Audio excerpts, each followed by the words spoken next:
than the first music. How did Sexy creep into Arctic Monkeys music? I mean, I always thought we were pretty sexy. Like, we stopped hiding it. We allowed it to come out. I think we crept in sexy, I think, rather than it creeping in us. yeah, I thought it was always there, to be honest. But I mean, but I guess, yeah, you know, the rhythms, and I guess that makes you maybe want to move around differently to this record than you did that.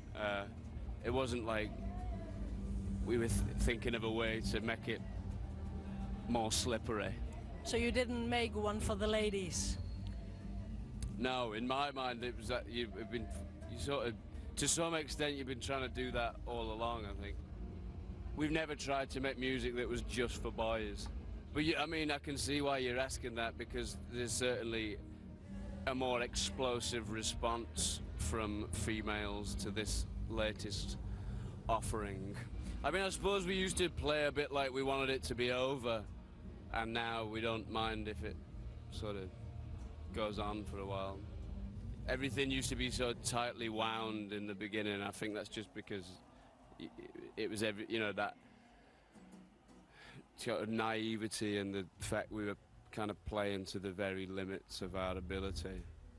And as time's gone on, we've become marginally more accomplished as musicians. There's space in it that we would have in the past filled in. Is it also sunny LA creeping into the music instead of rainy Sheffield? Being there and spending time in Los Angeles may have probably did have some influence on it, but I'm not exactly sure what it is yet.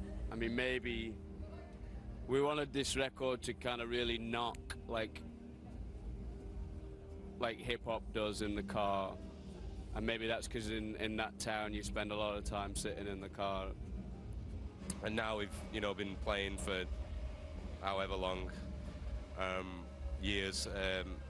I think we can afford to throw those hips around a little more, which we wouldn't have been able to do when we were 20 years old, because we were so busy just concentrating on playing everything really strict. So you do look good on the dance floor these days? Always did, yeah. Even when I was dancing around to Panic as the Smiths song, that is, as a 16-year-old.